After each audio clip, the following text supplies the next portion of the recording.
پھر ہم کاٹنے سے بچیں گے. دوسرے یہ ہے کہ گھروں کا پھر حفاظت کر لیں کہ گھروں کی کھڑکیوں اور دروازوں پہ جالیاں لگا لیں, ان کو بند رکھا کریں, اسپیشلی شام کے اوقات میں اور صبح کے اوقات میں. پھر دوسرا طریقہ یہ بھی ہے کہ ان سے بچنے کا کہ جو ہم انسان ہیں وہ کیسے بچیں. تو دیکھیے یہ ہمیں ایکسپوز پارٹ پہ کاٹتا ہے, کپڑے کے اوپر سے تو نہیں کاٹ سکتا, تو اپنے زیادہ سے زیادہ جسم کے حصے کو ڈھک کے رکھیں, خصوصاً صبح اور شام کے وقت. اور جو حصہ ہمارا ڈھکا ہوا نہیں ہے وہاں پر ہم کوئی ایسی انسیکٹیسائڈز لگا لیں جس سے مچھر دور بھاگتے ہیں, ٹھیک ہے. تو وہ بھی کر سکتے ہیں, جو کہ مارکیٹ میں آسانی سے کسی بھی اچھے فارماسیوٹیکل کمپنی کے مل جاتے ہیں, اس کو ہم یوز کر سکتے ہیں, اس طرح ہم بچ سکتے ہیں. ایک اور طریقہ بھی ہے کہ جو لوگ افورڈ کر سکتے ہیں وہ صبح اور شام کے وقت اے سی چلا کر کے وہاں رہا کریں. عموماً اے سی میں ان ایکٹیو ہو جاتے ہیں یہ مچھر. اس کی وجوہات بتاؤں گا تو بہت لمبی ہو جائے گی, ٹھیک ہے. ٹھیک ہے ڈاکٹر صاحب, بہت زبردست طریقے سے آپ نے ایکسپلین کیا. یہ بتا دیجیے گا ڈاکٹر صاحب کہ اگر کوئی اس میں مبتلا ہے تو اس کو کیا علامات ہوں گی اس بیماری کی؟ سب سے پہلی جو علامت ہوتی ہے وہ عموماً بخار ہوتا ہے, سر میں درد, آنکھوں کے پیچھے والے حصے میں درد.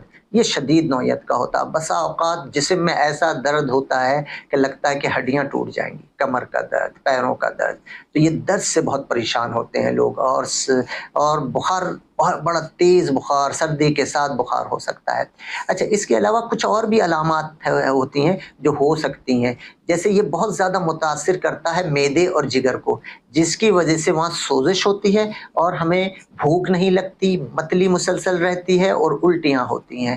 الٹیاں جب ہوتی ہیں تو ڈی ہائیڈریشن ہو جاتا ہے, اور ڈی ہائیڈریشن ہو تو بلڈ پریشر کم ہو جاتا ہے, بلڈ پریشر کم ہو تو چکر آنا شروع ہو جاتے ہیں, اور نقاہت ہو جاتی ہے اور انتہائی کمزوری مریض محسوس کرنے لگتا ہے. پوٹاشیم کم ہو جاتا ہے الٹی سے, اس سے بھی انتہائی مسلز میں کمزوری لاحق ہو جاتی ہے. تو یہ تو چند اہم علامات ہیں جو کہ عموماً مریضوں میں پائے جا سکتے ہیں. لیکن کچھ خصوصی علامات بھی ہو سکتے ہیں کہ کسی حصے سے بلیڈنگ کا ہو جانا, خون کا نکلنا, مسوڑوں سے بلیڈنگ ہو جائے, ناک سے بلیڈنگ ہو جائے, یورین میں اور اسٹول میں بلڈ آنا شروع ہو جائے. بس اوقات بہت زیادہ بلیڈنگ ہو تو ایون الٹی ہو سکتی ہے جس میں خون آ سکتا ہے. تو اس طرح کی اور بھی بہت ساری علامات ہو سکتی ہیں, لیکن وہ خصوصی علامات نہیں ہیں. ٹھیک ہے ڈاکٹر صاحب. ڈاکٹر صاحب ہمیں یہ بتائیے کہ اس کا کوئی علاج ہے ڈینگی کا؟ ڈینگی ایک وائرل ڈیزیز ہے, اور وائرل ڈیزیز جو ہے وہ اپنے آپ ہی ٹھیک ہو جاتی ہیں.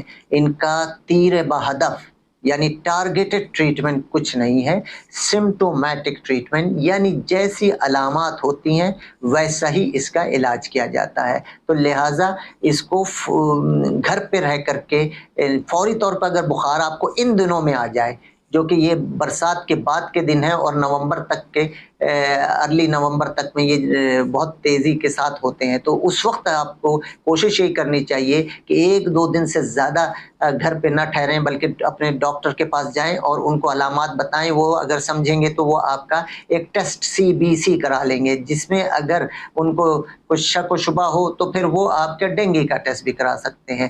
ڈینگی کا جو پہلے 4 دنوں میں ٹیسٹ جس سے ڈینگی ہمیں تشخیص ہوتی ہے وہ NS1 اینٹیجن کہلاتا ہے, لیکن عموماً لوگ دیر کر دیتے ہیں اور 4 دن کے بعد یہ بہت سے کیسز میں ڈس ایپیئر ہو جاتا ہے, اور پھر جو اینٹی باڈی ہے وہ 1 ہفتے سے پہلے نہیں بنتی. لہٰذا یہ ایک ونڈو پیریڈ کریٹ ہو جاتا ہے 5ویں 6ٹھے اور 7ویں دن کہ ہم جب یہ ٹیسٹ کرتے ہیں تو نیگیٹو آتا ہے اور کہہ دیتے ہیں کہ ڈینگی نہیں ہے, حالانکہ پلیٹلیٹ کم ہونا شروع ہو جاتے ہیں, بخار ٹھیک نہیں ہوتا اور درد بڑھتا چلا جاتا ہے. تو ایسی صورت میں آپ اس کو مزید ٹیسٹ کرانا چاہیے. کچھ اور ٹیسٹ ہیں جو کہ ہو سکتے ہیں, لیکن اس کا یہاں بتانا ضروری نہیں ہے, وہ آپ کا ڈاکٹر جو سمجھے گا وہ بہتر کرے گا. تو لہٰذا جو باٹم لائن ہے, جو بات سمجھنے والی ہے, وہ یہ ہے کہ گھر پہ رہ کے اپنے بخار کو نہ بگاڑیں, بلکہ فوری طور پہ ڈاکٹر کے پاس تشریف لے جائیں.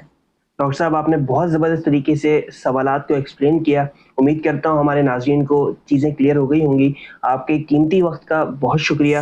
آپ لوگوں کو امید کرتا ہوں کہ چیزیں کلیئر ہو گئی ہوں گی. اگر آپ کے ذہن میں کسی بیماری کے حوالے سے کوئی سوالات ہیں تو آپ ہمیں کمنٹ سیکشن میں کمنٹ کر کے ضرور بتا سکتے ہیں. انشاءاللہ ہم وہ سوالات ڈاکٹر صاحب کے سامنے رکھیں گے اور اس کے جوابات آپ تک پہنچانے کی پوری کوشش کریں گے. آج کی ویڈیو میں اتنا ہی. انشاءاللہ آپ سے ملاقات ہوگی کسی اور ویڈیو میں کسی اور ٹاپک کے ساتھ. جب تک کے لیے اجازت دیجیے. السلام علیکم ورحمۃ اللہ.